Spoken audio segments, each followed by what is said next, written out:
Hello, welcome back to my channel. If you're new here, my name is Mary, and today's video is going to be a dedicated review of Alice Feeney's newest book, Beautiful Ugly. This is a mystery thriller, and it is the third Alice Feeney book that I have read. So I previously read Rock, Paper, Scissors by Alice Feeney, which I loved, perhaps unpopular opinion. Then I read Daisy Darker by Alice Feeney, which I loathed.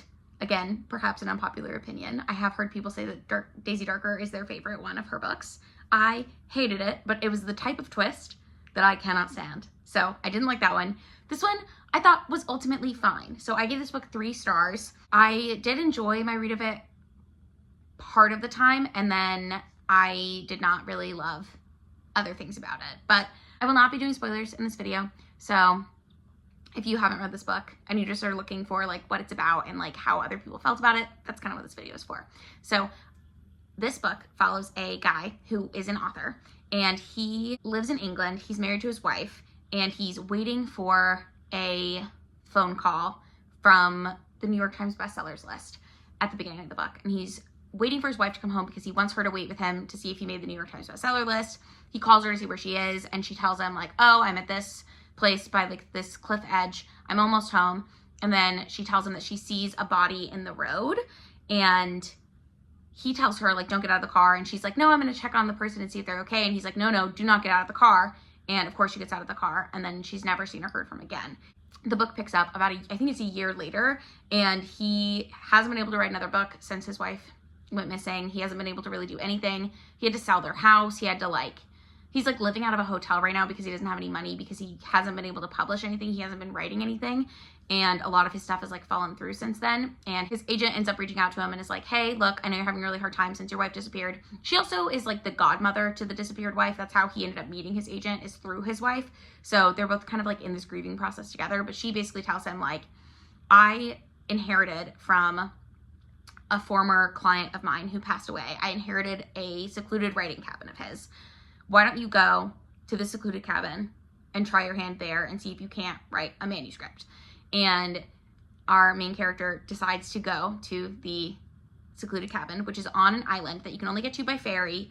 Visitors aren't allowed to bring their own cars, so he's basically like stranded in this place. I think the ferry comes like once a week or something, and he has to sit in this cabin and write. And he starts noticing like all sorts of weird things about the other inhabitants of the island. So I did really enjoy parts of this book. I was like very hooked. I did find it to be a little, what's the word, like repetitive at times. Like I didn't necessarily feel like, I felt like certain things were being like really repeated, and I don't know if that was supposed to be like a red herring thing. I don't know if that was supposed to be just like a building dread thing, but that aspect of it I didn't really love.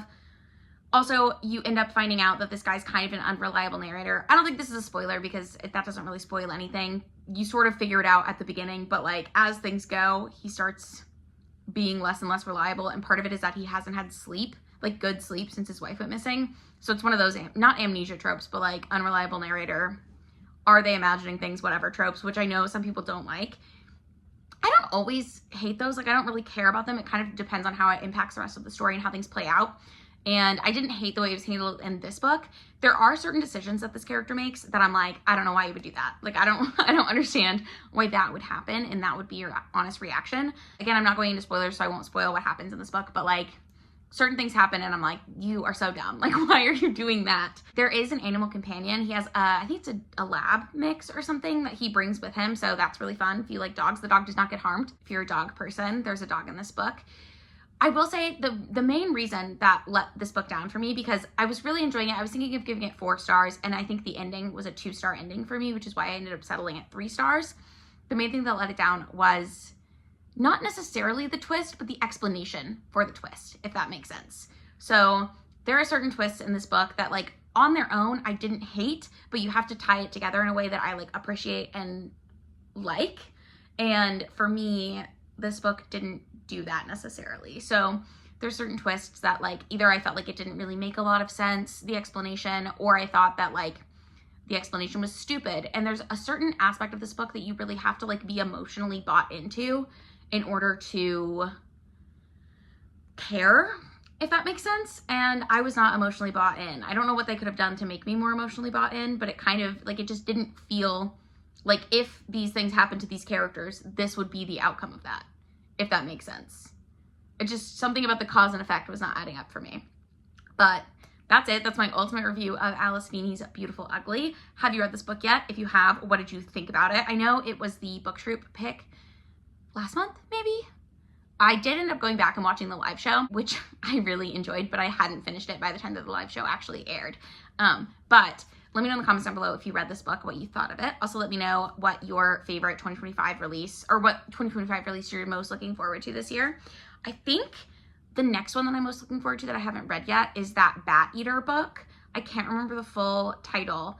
And then also like They Bloom at Night or something, which is a YA horror book that looks really interesting. And full disclosure, both of these books I'm only really that interested in because the covers are beautiful. Like, I'm definitely a cover person, but that might just be me. Thank you so much for watching this video. If you enjoyed it, don't forget to give it a thumbs up. If you would like to, you can subscribe to my channel because I do post 2 videos every week, and I will see you in my next one. Bye!